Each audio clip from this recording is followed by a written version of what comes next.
Hey, everybody, how you doing? Well, that's good. Welcome to PHLY Flyers, presented by Mortgage CS. Check out mortgagecs.com/PHLY to start your home buying process today. Company NMLS ID, number 1464766. My name is Bill Matz. I'm your Director of Fun and Games for the afternoon. Joining me on this beautiful Thursday in July, it is Charlie O'Connor. What's going on today, Chuck? It's actually not quite as miserably hot today. Yes. It's still hot, but it's not as unbearable as it's been the last 5 or 6 days. So I'm going to just be thankful for that. No, it was like when I woke up, I always check I have this little weather thing in my house. Like the last couple days is like 9:30 in the morning. It's like 87 feels like 100. Today it was like 80, feels like 82. It was like, oh, a normal day at 9:30 a.m. Yeah. Also, my air conditioner I thought was broken yesterday. One $20 part or a $13 part. That's awesome. Amazing. That's awesome. I thought I was going to have to buy a whole new, and it was like 1,000,000 degrees yesterday. Oh, yeah. I was furious. Worst time for air like, my conditioner. dog's 14. Like, he can't have heat. Yeah. He can, like, this is too much. He's and barely living normal. Yes. Like, I'm feeding him medicine, pumping him up to keep him alive. Like, he can't be 100 in the house, but all is well. I'm so excited. And I'm excited for today's show because we're talking goalies. That's right. We're talking goalies today because I'll tell you, we a lot of times brush it like, oh yeah, well, you know, the outsized impact goalies have on games. And with this whole rebuild talk and everything like the Flyers need, like, oh, they need top line center. They need first pair defensemen. We never talk about what they have in net. Yeah. And I think it needs to be discussed. Now we think they have such a number of goalie, whether they're here on their way in the pipeline, we're like, oh yeah, they'll probably have the solution out of one of these guys. You think there's someone in the pipeline who will be the solution, but we don't know who. Yeah, like it might be Igor Zavragin, who might not come over until he's 25. Yeah, like he's 20, you know. But we'll get to that. But a few things I want to talk about first today, Charlie. Okay. First, I got a DM from listener Captain Joseph after yesterday's show. I wanted to touch on this for a second. This is, hi, Bill. Just a question I thought might continue from yesterday's show. Do you look at any of the moves that other teams pulled off this offseason and think Danny could or should have really been involved in order to improve the Flyers? Cheers from England. And thank you to our overseas listener over there in England. But that's something, you know, we talk like I wanted the Flyers to do something. Right. But it's not as if Trevor Zegras is playing for someone else. Mm-hmm. It's not as if Shane Pinto is playing someone. Yeah, like these guys that we've kind of had circled. Cole Perfetti is not on another team right now. Like these Natchez still hasn't been moved. Yeah. Is there anything you look at that you're like, that's the one? So there's a couple. Because I have one. There's a couple conceptual ones. I think, and I put this in my article, my breakdown earlier this week. Check that out on allphly.com. It's not even behind the paywall. It's for free. It's just a straight up op-ed. But the point I made was that going into the offseason, and this isn't like not recency bias. This isn't me just like taking advantage of what happened. We talked about this in the beginning of the offseason. There were two teams that looked poised to do stupid things. They were Ottawa and Buffalo, because they were two teams that did not meet their expectations, that were in the rumor mill as like, we want to shake things up. It was straight up Billy Bean and Moneyball. Like, we're going to shake things up because this ain't working. And those are the opportunities where you're thinking like, we might be able to swoop in and win a trade here. Both of those teams made trades that I would consider to be stupid trades. Ottawa traded Jacob Chikrin for basically nothing. I mean, a third-round pick and Nick Jensen. So really not that much. And then Buffalo traded the 9th overall pick in 2022, Matthew Savoy, for a third-line center. Now, Chikrin, I didn't want him on the Flyers anyway. I don't think he was a fit. My point with Ottawa is that Ottawa was poised to do something stupid. They were there. They were at the edge of stupidity. You just had to be the team that pushed them over the edge. The Flyers were not. Now, I'm not saying they should have went for Chikrin, but maybe there was another player on their team that they could have been the team to take advantage of Ottawa's stupidity. Instead, it was Washington. And with Ottawa, it seems as if the Ullmark deal with Boston taking Corpy back. Yes. the Flyers may have been plan B. Yeah. Like, we'll take on that Korpisalo salary, figure something. If we move up. It looks like the framework, that was the deal. Yeah. Where it was like, but they were able to pull off the trade for Omar and move Korpisalo. And it was like, well, that And again, there are other factors. Yeah. It's not just that Danny messed up. It's just that they was an opportunity. a winning goaltender in a team that had no goal. Yeah, that was an opportunity, and Ottawa made their dumb trade with someone else. Yeah. The Buffalo one, though, is the interesting one. That's the one. Because they traded the 9th overall pick, Matthew Savoy, in 2022 for a third-line center. The Flyers have a third-line center. They have. I don't know if it was as simple as just say, well, Matthew Savoy for Scott Lawton.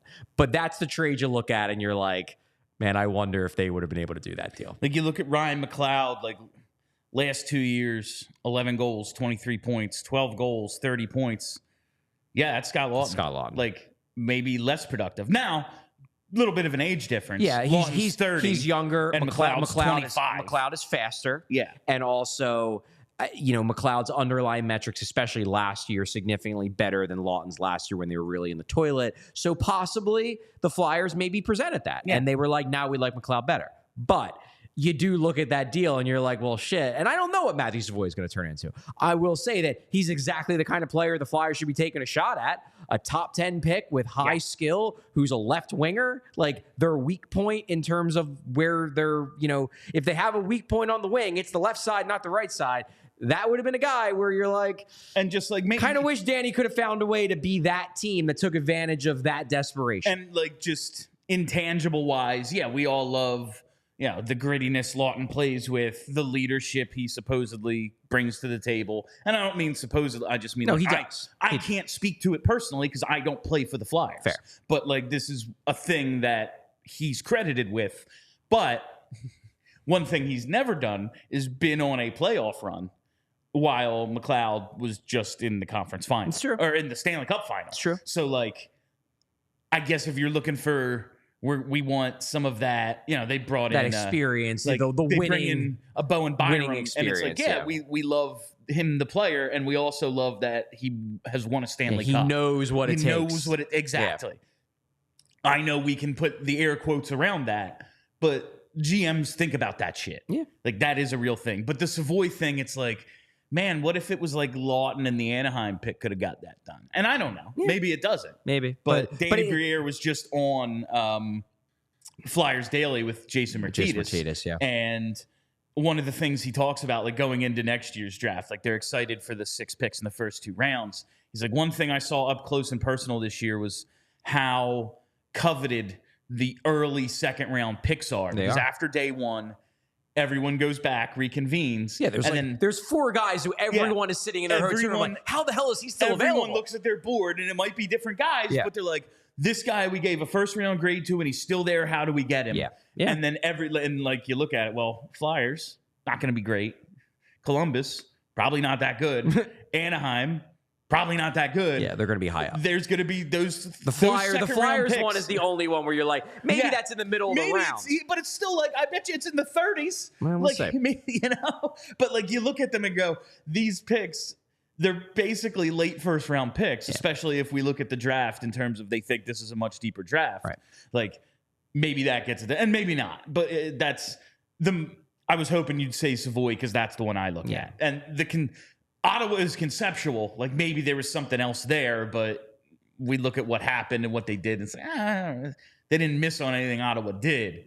But Buffalo actually did something that I wanted to take advantage of. Yeah. And that's the team. I was like, we need to steal someone from them. Someone from Buffalo. You were trying to get Owen Power. Yeah, my pipe dream was Owen Power, but steal somebody. And looks like maybe that happened. All right, so that's the mailbag question of the day. Thank you, Captain Joseph. Hit us up at PHLY_Flyers, or just tweet me, whatever. If you ever have a question. I like doing these early. Like from yesterday's show, kind of previously on, and then we come to today's stuff. Exactly. I had a couple of notes from Danny on Flyers Daily, just because he did a decent amount of talking with Jason Martinez. It was like a 20-minute interview. You should check it out. Yeah. But one thing I really wanted to talk about, Oliver Bonk. Martinez asked, could he potentially have the 9-game look before you send him back to juniors? And this is something we talked about for a second off air. I'm I realize it's a different situation because he's in the organization. You just send him back to Lehigh or whatever. But like Emil Andre, unless he had a Gostisbehere-like first couple of weeks, was never staying. But they just wanted to see. This guy does something that none of our other guys do. Let's see. Yeah. And how far away is he? He did not rule out the possibility of Oliver Bonk getting the 9-game look before going back to juniors or whatever. And he said, like, listen, it depends on his training camp. It depends on the other guys we have on the roster. To be sure. Like, they do have 8 defensemen, if you include Ronnie Adder. They have 8 guys to include a 9th. But we also never thought there was a chance Bobby Brink was making this team. Emil Andre was making this team out of camp last year. They were pretty unlikely. Yeah. Brink especially, I thought, was highly unlikely. Totally different because they were going to be in the organization. They were going to be a couple miles away in Lehigh. Like, this is okay, and then we're sending them back to juniors. It's a different world. To be sure. They've shown, hey, man, you knock down the door, we'll give you the shot. I think this is a good thing for Briere to say. Motivate him. Because you want Oliver Bonk to come into this camp. Because Oliver Bonk, we interviewed him at development camp, and he straight up said, I think I'm going back. And maybe Danny heard that. And maybe Danny wanted to send him the message of like, hey, kid, maybe you do have a chance. Maybe you should go into this summer thinking if I really work my tail off, I could get an NHL games. Maybe he just wanted to give him that little boost going into the 2 months of heavy workouts. Because this is when the guys really have their summer in the sense of they are trying to make gains. The early part of the summer is like hang out with the boys. This is the part of the summer where it's, okay, I need to get to work. I need to be ready so that I don't die when John Tortorella runs me in the ground on day 1.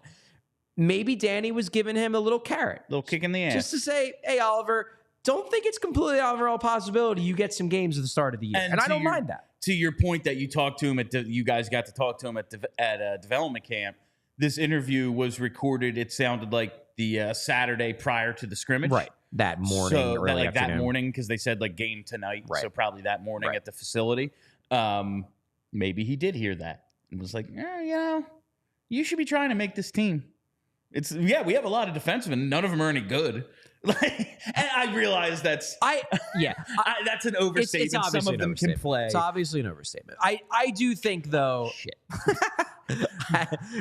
that's Shady Rays. That's a preview for the hat coming up later. The thing about the Shady Rays is that you got that lost or stolen or broken protection. So best protection in all eyewear. I hope I didn't just break mine. Keep those Shady Rays safe. Yeah. But if you don't, they got your back. No, I think it's worth saying that I don't think Oliver Bonk is ready. I really don't. And I think the Flyers don't either. But why not give him the hope and give him something to shoot for? Who's the last guy that got the tryout? Is it Lawton? Ooh, the tryout. I can't remember. And that was a shortened season, so it was like 4 or 5 games. Might have been Lawton. I'd have to really go back and look, because Spiza got it, but Lawton was after Spiza. Spiza made the team. Yeah. Spiza got and then they sent him back. But did they send him back? I believe they did ultimately send him back. I thought Spiza made the team. He did make the team, and then they ultimately sent him back. They burnt the year. Oh, okay. Remember, he played like 30-something games that year, and then they did send him back? And then they sent him back? If I remember correctly, that's what happened. I don't remember. Because they were like, he's not ready yet. Sorry, I know you burnt the year, but whatever. I think Lawton would have been the last one. Definitely a possibility. Okay, yeah, like Lawton, and that was 2013. So it was like a 4. It wasn't even the 9. It was like 4 or 5 because it was prorated for the 48-game season. But I was just thinking, I was like, who has even got that in a while? And Lawton was the only guy that came to mind. The other thing I wanted to pull from the Flyers Daily interview was we talked about why certain guys are here yesterday. And Danny stated he believes the presence of Delorier, Hathaway, and Sealer was a big part of the young players developing because nobody looked to take advantage of them. If they wanted to play that kind of game, good luck. You're getting beaten up. And he was talking, because they talked about like Hunter McDonald eventually getting to maybe play on a roster with Nick Sealer, and how like Sealer provides that presence, but that's ultimately going to be McDonald's role. Interesting. Yeah, shut down defensemen. Hopefully you can play in our top 4. Big guy, but also you need to be a badass out there. You need to protect everyone, and that's something McDonald will, one, have the advantage of playing with those types of guys, and also learn to do that for when he becomes that dude on the blue line. I love this stuff. Also, I'm like, this is fine for now, but it's one of those, I don't want, like I said, I don't want Tortorella coaching this team when they are trying to win, because if you think like in a game where you need a goal, sitting Morgan Frost is the way to get that goal, like we are at odds here. This is fine for now. If these guys are here to protect the kids, but like when the kids aren't kids and we're trying to win, this can't be how we're building the team. So here's my issue with that, with the whole nobody took advantage of the young guys, with the, they can be more creative because they know. And I do believe there is something to the young players feeling like they can do. And we've talked about that. But here's one thing I'll point out. Are there young guys, especially up front, like really doing anything that's going to get them killed? Like we're not like Mitchkov might. Mitchkov might do the things that like piss off the vets across the league because he's so flashy and showy. Like I don't know if the guys they're developing, like, is Owen Tippett doing anything to piss off the old school vets? I guess aside from just a little hard, really fast. Yeah, like he sellies a little hard sometimes. I think they might be Tyson Forster battling too hard along the boards. Like his game is too honest. Like what's Bobby Brink doing that's going to piss off like the Ryan Reeveses of the world? Yeah, they're not scoring all the goals. They're not doing these crazy celebrations. They're not trying Michigan's every other game. I don't know how much protecting they need because I don't think they're that flashy to begin with. And like the other part, like if Bobby Brink is on the ice while Ryan Reeves is on the ice, you know what you should do? Skate around him. Skate around him and go score. It's 5-on-4. Like, yeah, I understand this to a degree, but I do think that that we're overstating just how flashy and showy these kids currently on the roster are. They're not that flashy. There's a reason why we keep saying they need high-end talent. Have these guys. We want them to have guys that can do those things. Like what Joel Farabee tried one Michigan the whole year. Like that was it. Like, is it really that big of a deal to protect him for that reason? Now, like somebody like Sealer, for example, I think he does provide developmental value, but not in the sense of, oh my God, I'm scared to punch that kid because Nick Sealer is going to come and beat me up. It's more that, and I think this is absolutely the case, particularly with Cam York. Cam York watches Nick Sealer block all the shots in the world, come back to the bench, and all of his teammates are patting him on the head and saying, great job, and going crazy and banging the sticks against the boards. And Cam York starts thinking at some part in his head, like, I want that. So I'm going to start blocking more shots because that's what you have to do to gain the respect of your teammates. That, I think, is true. And I think that will help the young defensemen. But I don't really buy the kids need protection because they're going to doing all these spinoramas and dekes. Like, are they? I don't really remember them doing this that often last year. No, like, honestly, it's maybe ahead of schedule. Like, yeah, let's absolutely protect Mitchkov. Yeah. 100%. Yeah. If you want to put Delorier on his line, like, all right. I mean, I don't think it'd be great for his offense, but nobody's going to mess with him. Yeah, or fewer people will mess with him. I get it, but these other guys. But like, and that's, we talked yesterday. We had the input-output conversation again. Like, Garnet Hathaway also can be on a good team because he's a good player. He's a good bottom sixer. Like, there's a reason Boston like traded for him from Washington last year when they won all those fucking games. It was like, who do we need? We need a guy like that. You know, like that good player. Yeah. Like Nick Sealer, good player. Like, yes, he can beat you up, and also he's tough as hell. Tough as nails.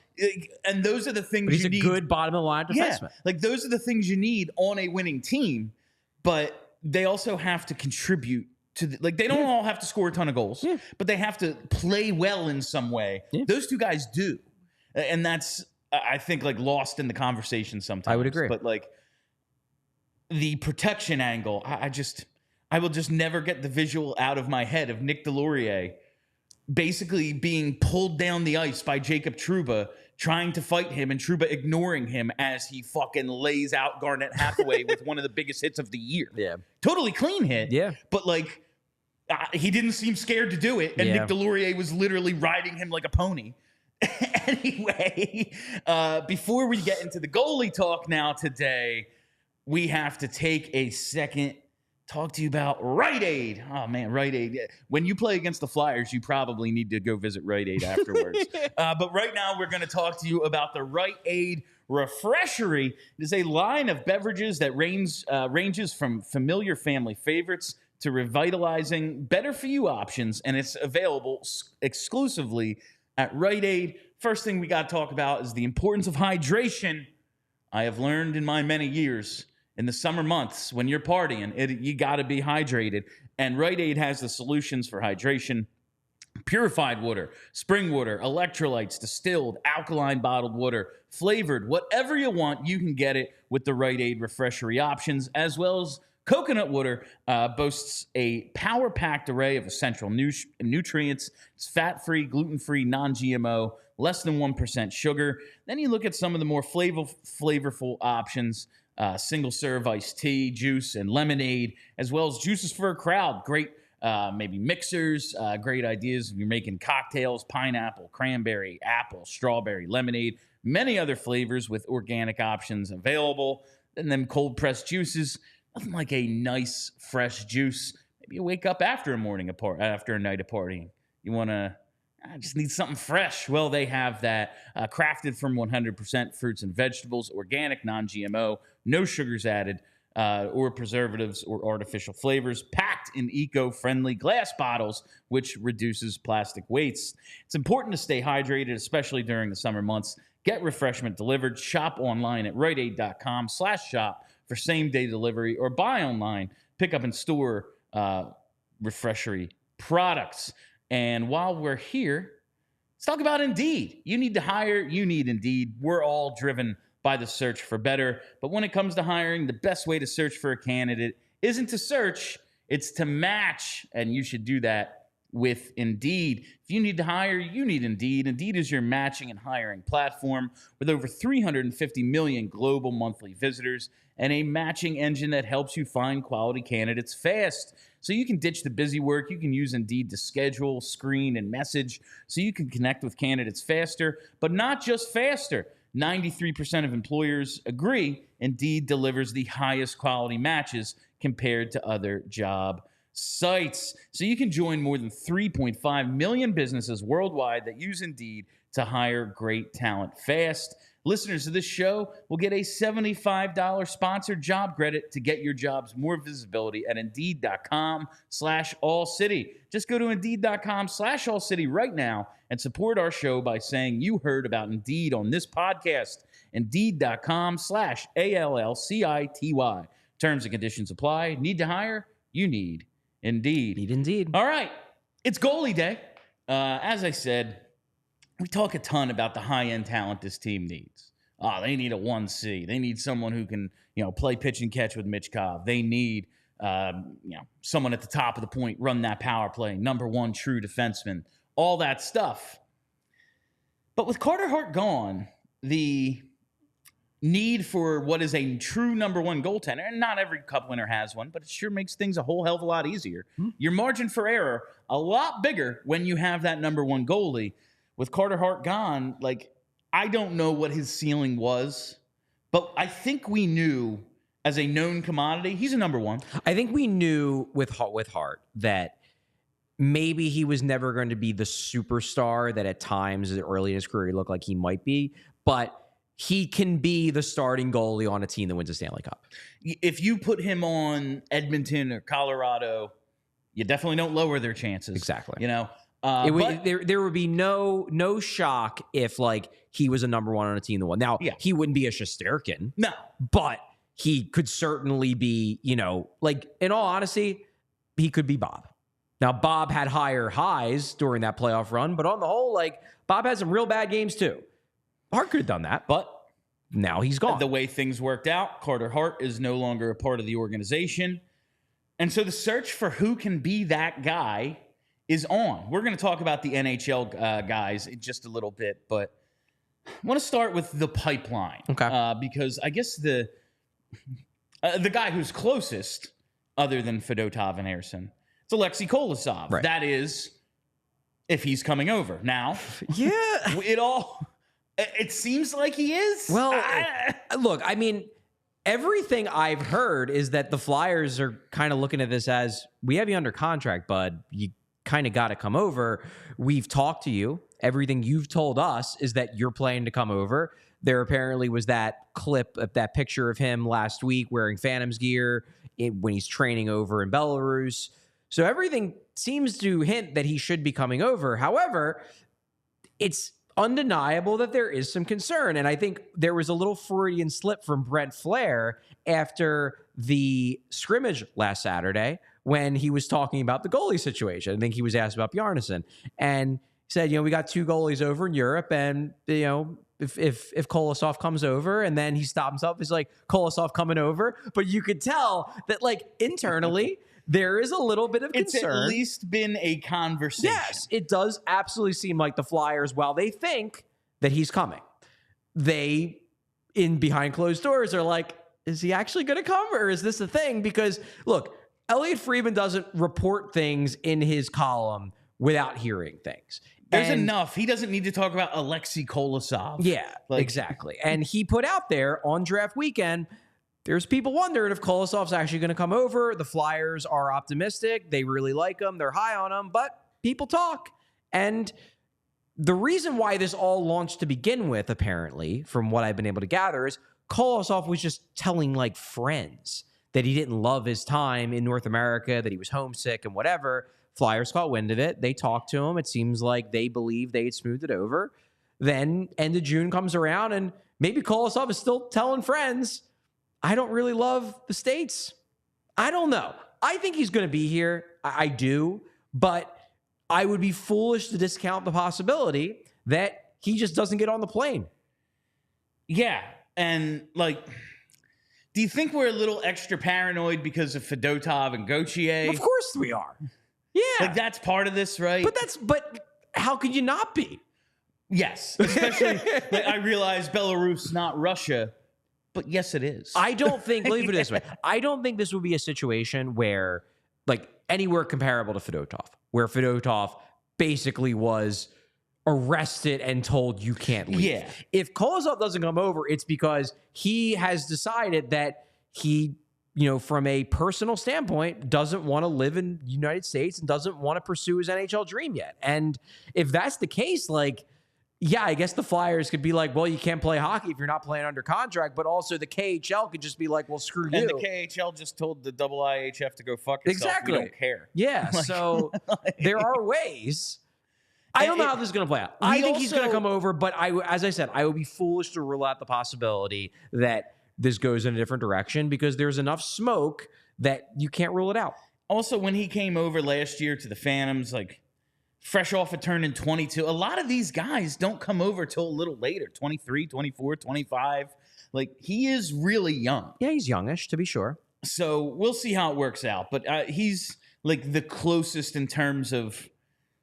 And he's good. Yeah, like he 907 in the KHL last year as a 21, 22-year-old. I do not know what his ceiling ultimately is. What I can tell you is he's a fun goalie to watch. He is very athletic. He's not the biggest. He's not small, but he's not the biggest. 6'1". Yeah, he's small-ish from an NHL goalie standards, especially now, given the fact they want every goalie to be 6'4". But he's super athletic. He makes highlight reel saves. He is going to be a fun goalie to watch if he ends up with the Phantoms and you go down there and you watch a Phantoms game or two. He's going to be fun. So I'm excited about Kolosov. The upside is obvious when you watch clips of him play. He has, in my mind, if all breaks right, he could be a number one goalie. Now, is he going to be? I don't know. It depends on the development and his curve and everything. But the upside is there for him to be a legitimately good NHL goalie, and it's exciting. As a 21, 22-year-old playing in the KHL last year, 47 games, 907, that's pretty good for a goalie of that age. It's not bad. It's not bad. We then look at Carson Bjarnason, a second-round pick last year, 46 games in the dub, 907. I feel like a lot of people look at last year's draft class and go, Zavragin in the third round, higher upside than Bjarnason in the second. What only goalie on, in the organization, actually, from Dev Camp last week. What do we know about Bjarnason? Well, I think with Bjarnason, he's a guy where they really like his tools and they think they can mold him into being a really good goaltender. they also think that playing for Brandon, a team that they do not think is very good, they think that has deflated his numbers, that he looks worse by the numbers than he actually is, and that if he was on a better team, that we would probably be a lot more excited about Carson Bjarnason. I personally, like, he's not one of my favorite prospects in the pipeline. When I've watched him, I don't come away that impressed. I am also far from a goalie expert. So there are times when you watch him and you can see the upside. You can see why goalie coaches look at him and they're like, man, I can turn that guy into something special.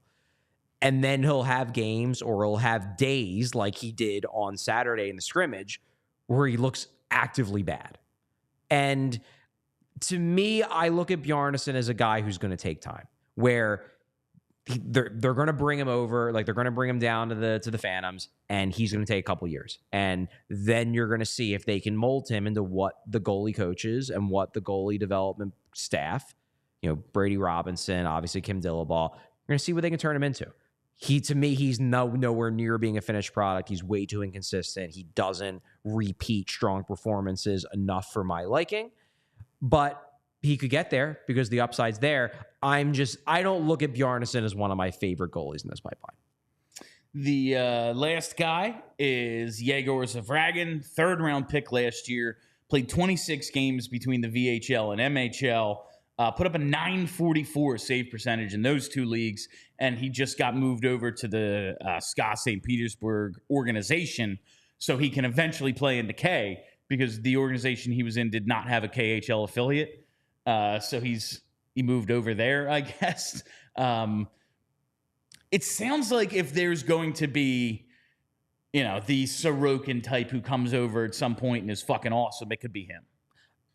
Zvragin is the guy I'm the most excited about in the pipeline from a goalie standpoint, but there is an element here of like the mystery box. Yeah. Because he's the youngest. He's over there. He put up really, really good numbers, like numbers that goalies don't put up in those leagues at his age.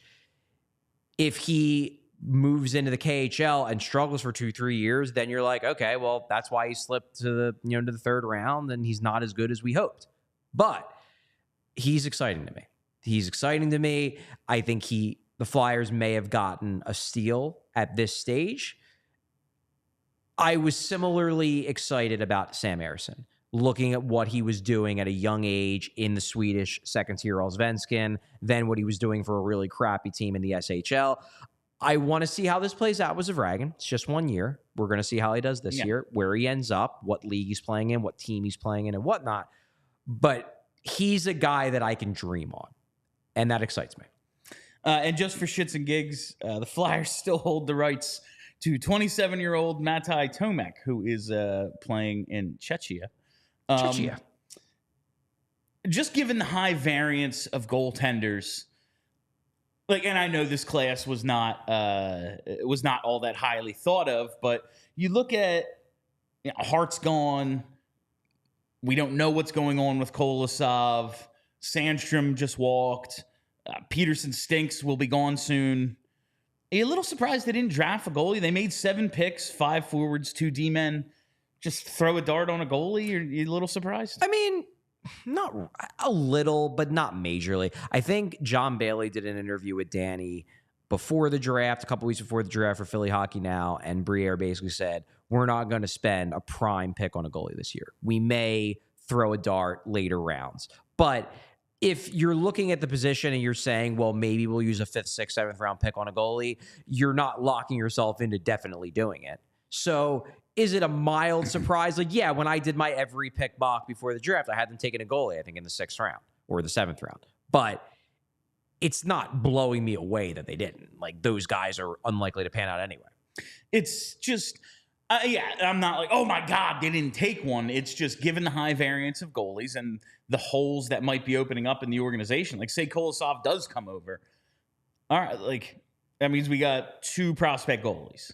And a lot of goalies don't turn out. Right. I feel like you just want a lot. They have a lot in the pipeline. I think that's the way they're looking at it, is that they already have a lot. They do have 3 dudes who aren't at the NHL level, and then Sam Ersson, who turns 25, I think the day after the home opener. So like pretty damn young as well. But I'm going to start with the NHL level now with Ivan Fedotov. He will be 28 at the end of November, a 28-year-old rookie. He played the 3 games last year, 1 start. It was what it was. Letting him burn that final year, bring him over, everything he's been through. It was a really cool story, and that first game was a lot of fun. But just looking at like how much of an unknown, like he's going into camp as the number 2. Like this is happening. He's an NHL goalie. Oh yeah, no, that is happening. How much confidence should we have in Fedotov, and like, what do you think his leash is? Because I look at that contract, and I don't know if this is something I thought about before when we initially looked at 2 years with like a 3.28 AAV or something like that. It's high. It's like higher than it should considerably be. High. But again, this is them paying to get him out of Russia. Paying to get him out of Russia, and he had to buy his way, all that stuff. He wasn't coming over unless he was going to make something similar to what he was making over there, all that. Yes. But also, I look at the 2 years, I look at the decently high AAV, and I think like, let's say he's no good to start the season. We can't have a goalie situation like we did last year where Ersson just plays every single game. Maybe you could IR him and call up Kolosov or Peterson or whatever. But like, if it's this dude needs reps, he hasn't played on this continent before, you need to send him to the AHL. Do you think part of this contract is it's basically its own waiver protection? I'm skeptical. Who would take a shot on this guy, a 28-year-old rookie, at this number? I would agree that it is absolutely waiver protection, but I don't think that's not the thinking. I think they are looking at it as he's going to get this year. That he's going to get this year in the NHL. He's a good KHL goalie already. We know that. And it's more helpful to find out what he is at the NHL level versus the AHL level. Like, we don't need to rehash that. He's 28 years old. If you can't hack it in the NHL level, there's no development. This is just who he is. This is evaluation. So they're trying to figure out who he is. Now, what I have been able to gather is that they're going to reassess the goalie situation after this season. That, if Kolosov does indeed come over, which again, I believe they think is going to happen, they're going to reassess all 3. They're going to reassess Ersson. They're going to reassess Kolosov. They're going to reassess Fedotov. And if after Fedotov's first season in the NHL, he has a 885 save percentage, I don't think they're going to stop playing him. Like, honestly, I don't. I think they just might look at it as, well, we'll have a good team with bad goaltending, that high pick, whatever. I think they're going to keep throwing him out there to see if he can figure it out at the NHL level. But if after a year, it's clear he's just not a good enough skater, he's not quick enough to stop pucks at the NHL level at a decent rate, they might have a conversation with him and be like, look, like, we're happy to pay you this money, but you might not make the NHL team. Kolosov might beat you, and then you might be taking buses. If you want to kill the deal and go back over to the KHL and sign with a team for more money than whatever, we're open to it. But like, you didn't perform well enough to keep yourself ahead of Kolosov in the organizational depth chart. Now, the flip side of it is if Fedotov kills it, if he's the gigantic 6'8" goalie with a 920 save percentage that teams just can't figure out, then they're going to roll with them. Yeah. And then maybe he's part of the present and near-term future. But the way I think they're looking at Fedotov is, you get this year. You get this year to show us what you have. Okay. And then after this year, we're going to reassess everybody, and we're going to see where everybody stands. Because a lot of people, like just my friends and stuff, have asked me like how this goalie situation is going to be handled. And I drew it out like one of those SAT problems. Like if X is to Y as, and I was like, Ersson is to Fedotov as Hart was to Ersson. Like, it's going to start out, Ersson's the guy, and we're going to get you in when we can. Oh, yeah, if Fedotov outplays Ersson, he could jump him. And then that could easily as happen. Fedotov earns more confidence, we'll see. Yeah. And then, like, we're going to get into Ersson in a second. Like, the way those numbers, like, the way his starts were broken up, it was like, all of a sudden, Ersson was starting 50% of the games. Yeah.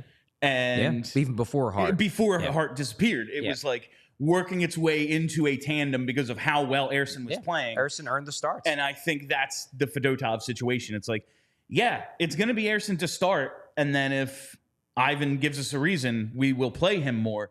Before we get to Sam Ersson, we got to talk about these Shady Rays. And as you saw a few minutes ago, I just dropped them, and not a scratch on them. And I'm a big fan of the Shady Rays. You got to get ready for the season ahead with quality shades built to last, as you just saw. Look, perfectly intact. Our friends at Shady Rays have you covered with premium polarized shades that won't break the bank. Shady Rays is an independent sunglass company offering a world-class product rated 5 stars by over 300,000 people. Their shades have durable frames and crystal clear optics, making them the perfect choice for all outdoor adventures. Listen, I have these bright-ass lights on me right now. I'm reading a screen. These are polarized glasses. Not messing with my eyes at all. The optics are insane, and they have hundreds of options to choose from, so you're bound to find the perfect pair to match your style. I wear my Shady Rays basically every day. If I go outside, I'm wearing sunglasses, and my glasses of choice are Shady Rays. Exclusively for our listeners, right now, you can get Shady Rays giving out their best deal of the season. Head to shadyrays.com and use code PHLY for 35% off polarized sunglasses. Try for yourself the shades rated 5 stars by over 300,000 people. That's code PHLY at shadyrays.com. 35% off. That is a substantial discount, fam. Take advantage. All right, and before we get to Sam Ersson, I got to talk to you, man. You're watching this program right now. It's what, July 11th? We're talking Flyers goalies. You're probably a diehard fan. I would say Why don't you prove it, goddammit? Go to allphly.com and sign up to be a diehard member. All sorts of awesome benefits, including the premium content from our writers like Charlie and our all-star roster of writers we have at PHLY. But that's not all. Access to the Discord where fans are just chatting all freaking day. The chatter is still going on. The busy part of the offseason might be over. The chatter has never stopped. I got tagged in the Discord today. By the time I woke up and saw the message, there were like hundreds of messages in front of it. Yep. I couldn't find it. I had to scroll up so far. Chat with Flyers fans in the Discord. You get a discount on merch, discount on events, and you get a free shirt when you sign up. You're thinking, oh, well, is there a shirt I like? I bet there is. It's the Michkov Mania shirt, baby. It's running wild. Go to PHLYlocker.com right now. Get your Michkov Mania shirt. While supplies last, they're going fast. People love the Michkov Mania. Who wouldn't? We are in the midst of Michkov Mania. We are in the midst of it. All right. But now it's Ersson time. And I just tried to, go back into his game logs and really figure out what Sam Ersson's season was all about. And I'm going to be honest with you. I'm going to throw a ton of numbers and information at you. Okay. And by the end of this, in about 15, 20 minutes, Charlie, we're going to have arrived at the conclusion we already knew. When he was starting in a tandem, he was excellent. And when he played literally every single night, as we'll get to, it went poorly. But let's just start with Ersson. We'll turn 25 the day after the home opener. So we have a 25-year-old netminder who, at least for the first probably 2 months of the season, will be the clear-cut number one. And we've talked about the increments. I looked at his season in basically 2 long stretches and 2 short ones. And just to try to get an idea of what kind of year he had. And we all know the first 3 games he played, he looked fucking horrible. We were like, what? Oh, this is not good. 763 save percentage, allowed 14 goals on 59 shots. I wanted to see if there was a difference in shot volume he was facing, and if maybe that had something to do with it as the team's defense progressed throughout the season and then obviously fell off at the end. But those first 3 games he played, faced 20.7 shots per 60. Not a ton of shots came his way, and he looked real bad. Then we all know about the 17-game stretch from November 3rd to January 18th, where he was awesome. 930 save percentage, 3 shutouts, facing 26.1 shots per 60.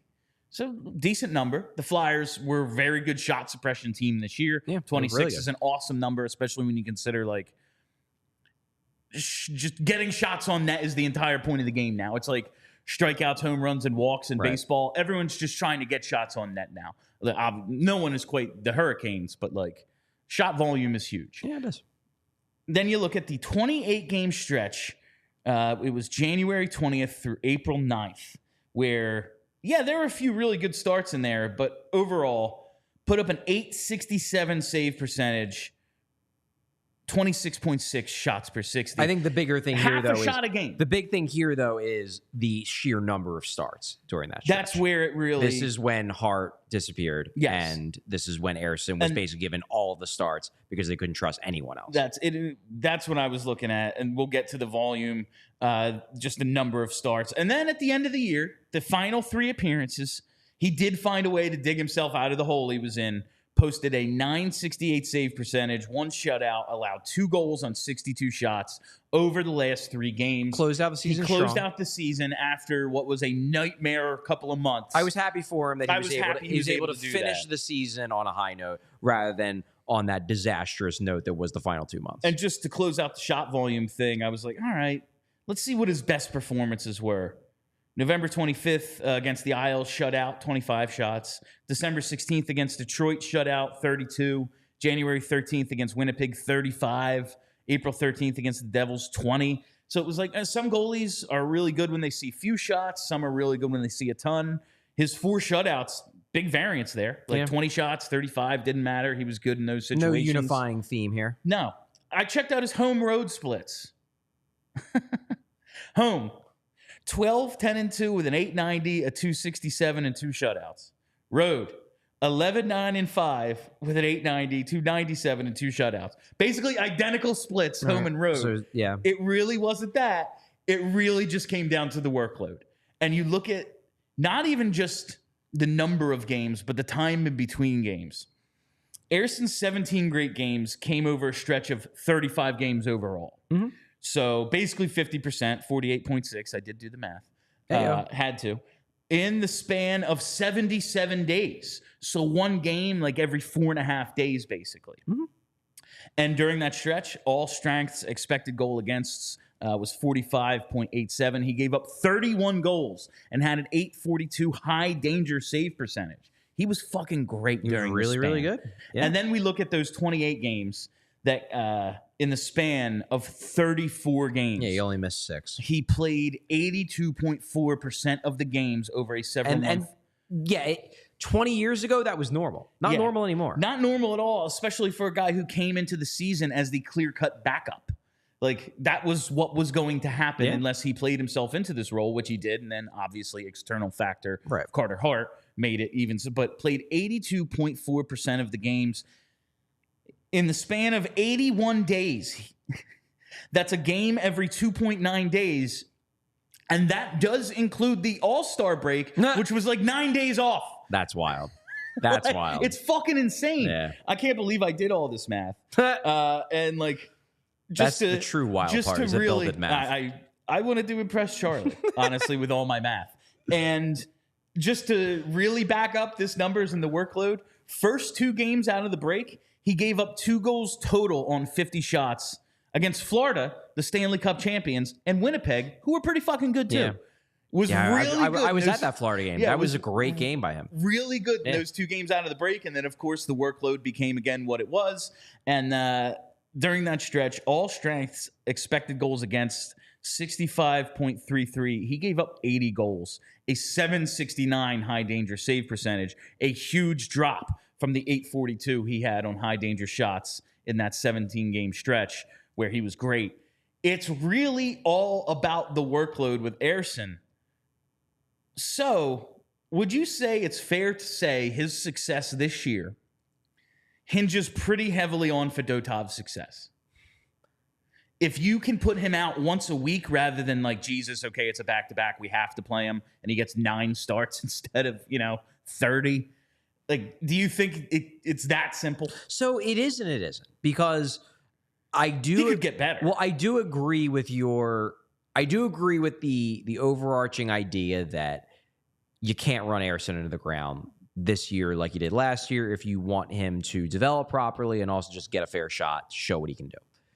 However, I don't know if I 100% agree that like it's all dependent upon Fedotov, because like there's nothing stopping them really from just continuing to play Fedotov even if he stinks.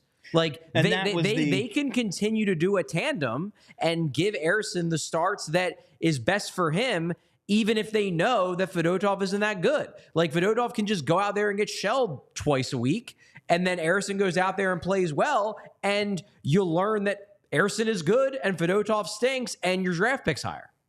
And that is why I kind of wanted to ask earlier what do we think Fedotov's leash is? Because we don't even know if Alexei Kolosov is going to be here. We think he will, at least in the organization, in the state. We're hoping. But we're hoping. And we already saw what Cal Peterson is, which is horrible. It's real bad. And after the way... It's not good. After the way the season went with him... terrible. After the way the season went with him and his demotion after, the Pittsburgh game? Yeah.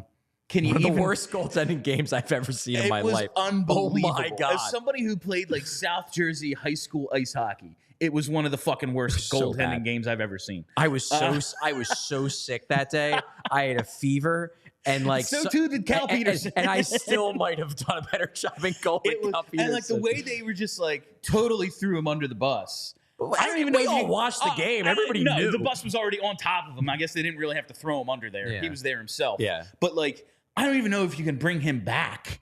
Like, God, that was rough. Can he and like John Tortorella in that locker room be like, yeah, we have confidence in Cal, you know? Like, and then your other option is rookie Belarusian who may or may not even be coming. Like, that's why I wanted, like, what is Fedotov's leash here? But it does make sense. Like you said, give him the year. And worst case scenario, he starts 35 games, 20 of them are horrible. And guess what? We pick 8th.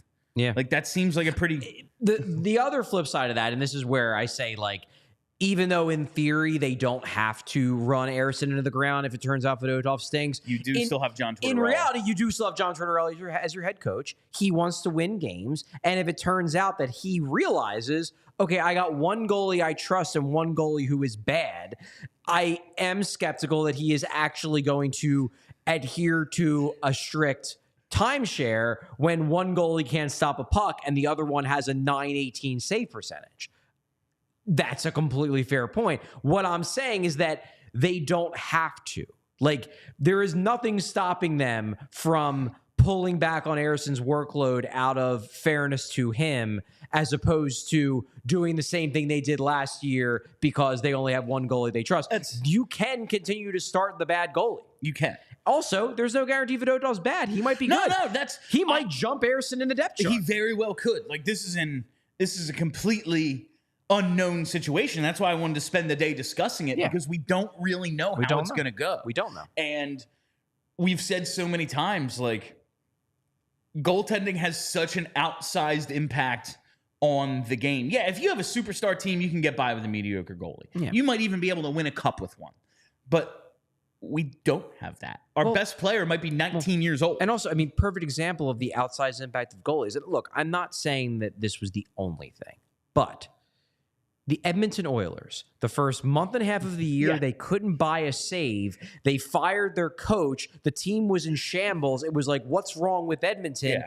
Then they start getting saves, and they get one game away from winning the cup. Like, that's what bad goaltending can do to a team with the best player in the freaking world. We're not even talking about, like, oh, they got Prime Hasek.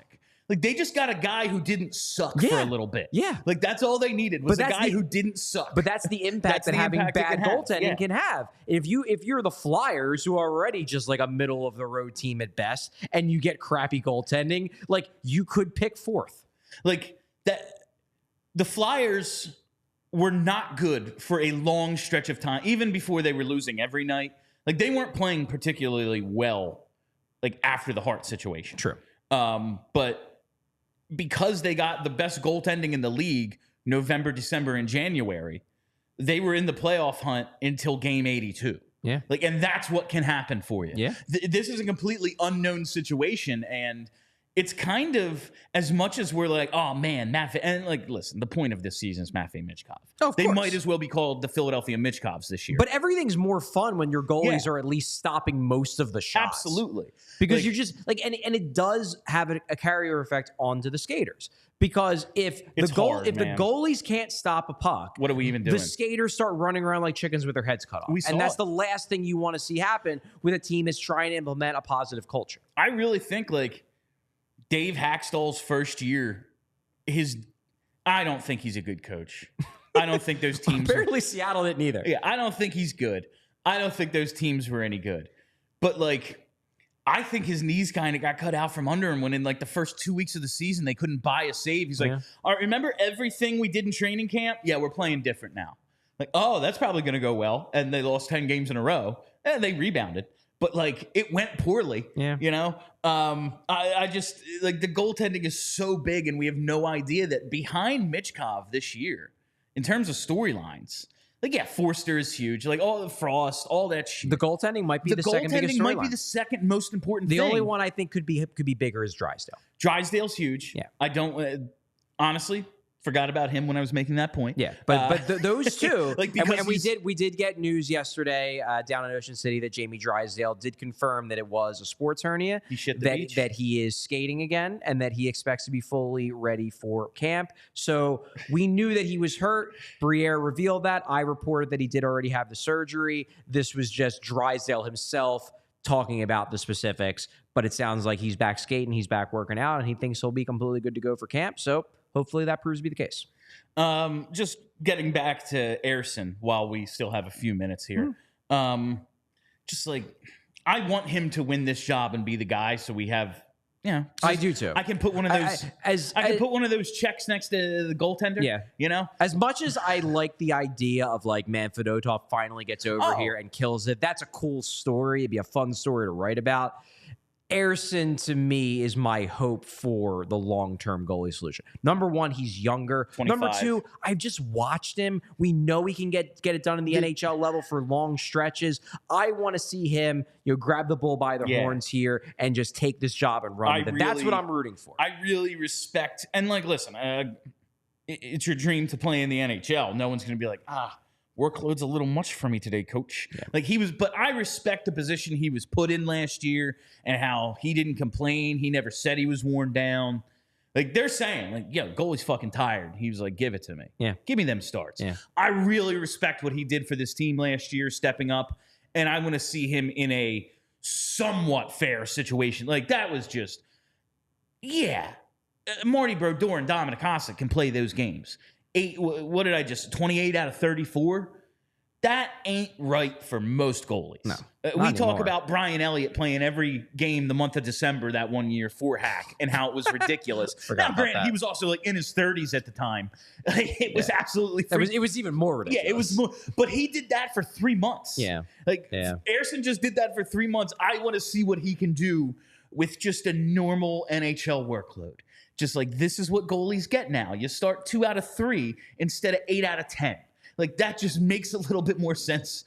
8.5 out of 10 is what he was at. So I just want to see that. But there are some aspects, as much as it's like, okay, we can point to the workload. That was the number one thing.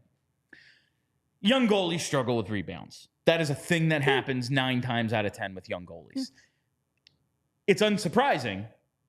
He gave up some rebounds. And, like, I don't want to just bounce off the pads. It was shot for a rebound. I thought there was a lot of times he had opportunities to freeze pucks, and maybe he dropped one. That, I think, that was the bigger problem. Glove was good. Yeah. Blocking, but, like, squeezing, maybe not so much. And then the puck is here, and they have another crack at it. There were some glaring plays where he had the opportunity to cover a puck and would miss it.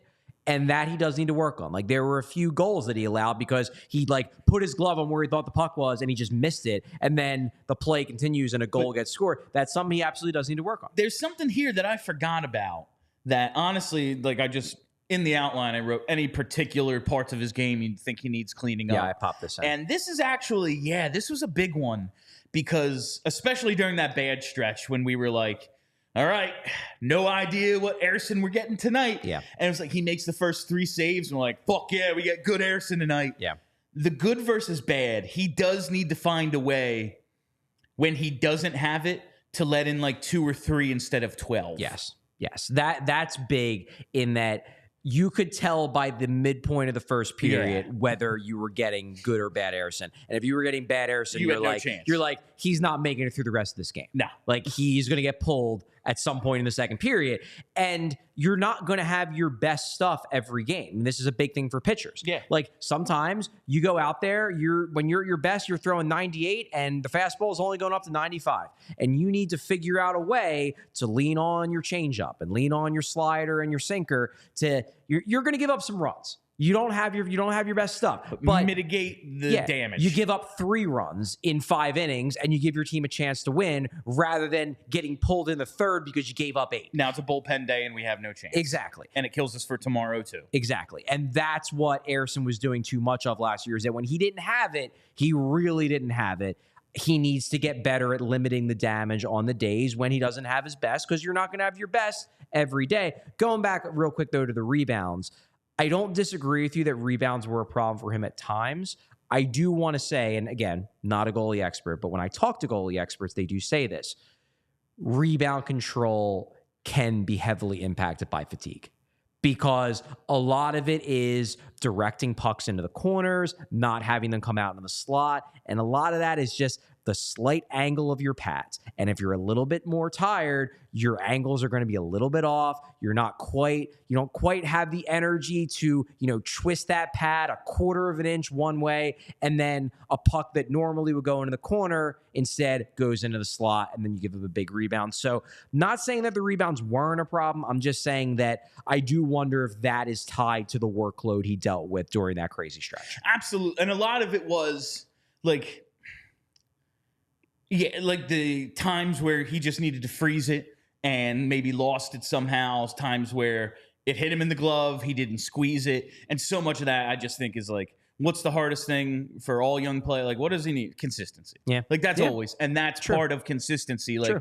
being able to mimic your mechanics no matter what. Mm-hmm. And that comes with time and reps. He's going to get a lot of that this year. Would appear so. I'm cautiously optimistic about Ersson. Michkov 1, Drysdale and the goalies like 2A and 2B. I think that's fair. Yeah. That's really... And like Drysdale, he's the direct Gauthier replacement. Yeah. So and Gauthier is going to play this year for Anaheim, so we're going to be comparing the two all year. And the goalies, it's like, well, we still have Kolosov, we still have Zafragin, we still have Bjarnason. So there's not maybe that immediate, like, this is very consequential. We need to know who the goalie is. But I'd like to. Drysdale needs to show real progress. Or at the very least, he needs to show he doesn't get hurt all the time. Yeah. Just to ease some of those concerns that they got taken to the cleaners in that Gauthier trade. It would be nice to know that they didn't. All right, before we get out of here, it's time for Super Chats. Hey, all right, we got a couple of Super Chats. The first one from Daft Digit. 24 goalies picked in draft, 8 Russian, 7 Canadian, and 1 U.S. There was really 24 goalies. So this is actually really interesting because this was viewed to be a weak goalie class, and I don't know if I quite put 2 and 2 together as to why it was a weak goalie class, but I'm going to throw some names out at you here because this might explain why I think generally speaking everybody was like, yeah, not that great. This number says that there were 8 Russians, 7 Canadian, and 1 U.S. goalie. I'm going to tell you. We're looking at the 4 Nations tournament, the projected rosters. Your 3 Canadian goalies projected right now as the starters on NHL.com for Canada. Jordan Binnington, Aiden Hill, Stuart Skinner. Canada is not pumping out good goalies right now. You know who is pumping out good goalies? The United States, who have Thatcher Demko, Jeremy Swayman, Connor Hellebuck, and Jake Ottinger. The U.S. You just named like the Vezina voting list. Yeah. U.S. goaltender production right now is way better than Canada, and this is a down year for the U.S.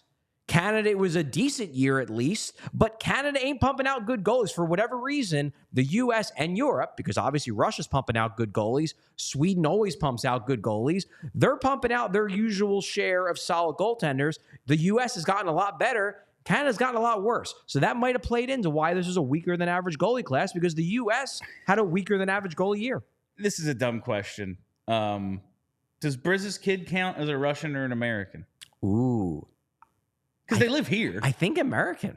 He was probably born here. Yeah, I think he's American. He's probably dual, but he probably counts as American. All right. Just curious. South Jersey guy. That's the only 2 goalies I know in the draft were Nabokov's kid and Briz's kid. He's not Nabokov's kid, is he? He's not. I think his name is just Nabokov. His name's Ilya Nabokov, isn't it? I'm pretty sure he's not related to... It's not his kid? I got to check this. I assumed he wasn't. There's a bunch of players in the draft that have the same name but weren't related. but I thought Iginla and Nabokov were, but I could be wrong. No, not related. No, he's not related. So it was really just Tej. Okay, that's funny as hell then. All right. Anyway, well, there was Saku Koivu's kid was in the draft, right. So he was in there. I assume Shatan's kid. Yes, Miroslav Shatan Jr. But he also has the same fucking name. I think. Oh, he was a junior too. Oh, that's probably he was a junior. There. It was definitely a dead giveaway. And the second super chat we have here, Catholic Nano is back. Ersson and Fedotov start season. Fedotov takes over goalie 1. Kolosov kills it in Lehigh Valley. Do they look to move Ersson in a package for a top center? No. I'm going to say the answer is no for a few reasons. Reason number one is if Ersson falters, they're not going to get him in a package for a top line center. Like we just saw Linus Ullmark get traded, and it wasn't for a 1C. It was for a late first round pick. Yeah. And he's real good. So the only way this happens, the only way they put themselves in a position where they're like looking to trade Ersson is if he falters. And if he falters, he's not going to be valuable enough to be involved in a package for 1C. The other reason is just that I don't know if they would, like, Fedotov is going to be 28. Like, he's older. Ersson is younger. If Fedotov takes the job, they just might look at it as, well, now we got 2 good goalies. Now we have our tandem for the next 4 years. I don't think they are necessarily going to look at it as, well, now we can trade Ersson. They just might say, well, now we got a 1A and 1B for a while. This is great. I don't think they're going to look at it in the Boston realm of like, well, we need to trade one of them. Boston even didn't trade one of them until they absolutely had to. Yeah, they had to figure out a way to re-sign Swayman and like get him the ice time, and Ullmark is older and they have holes that need addressing. But to your point, yeah, like the Devils had the 10th pick and said they were open to moving it to fill the biggest hole they have, and then didn't. Like, yeah, maybe if they wanted to get Soros, they would have had to do it. But they're like, nah, Jacob Markstrom for like a late for, done. Sure. Cool. Yeah. You know? Yeah. And Sam Ersson, who we like him. We do. But not exactly Jacob Markstrom. I don't know what you're getting for him, but it probably isn't a 1C. Exactly. But we'll see. We'll see how it all works out. I would love to see all 3 of these guys kill it. That would be a lot of fun. That would be the idea. To have a glut of goalies and then still some in the pipeline, that would be a lot of fun. It would be different. All right, we got one more super chat that came in just before the buzzer. Just under the wire, Adam S. Are teams that hire lawyers, etc., better off than teams who hire ex-NHL players as GMs? Love you guys. Hair looking sharp, Chuck. You did get a nice haircut yesterday. Thank you. Adam, this is a question that would involve a lot more research than just being able to answer like off the cuff on a show. What I will say is that like Bill Zito is definitely doing a good job of making the agent, like lawyer agent to GM pipeline look more viable because he's doing a really, really good job in Florida.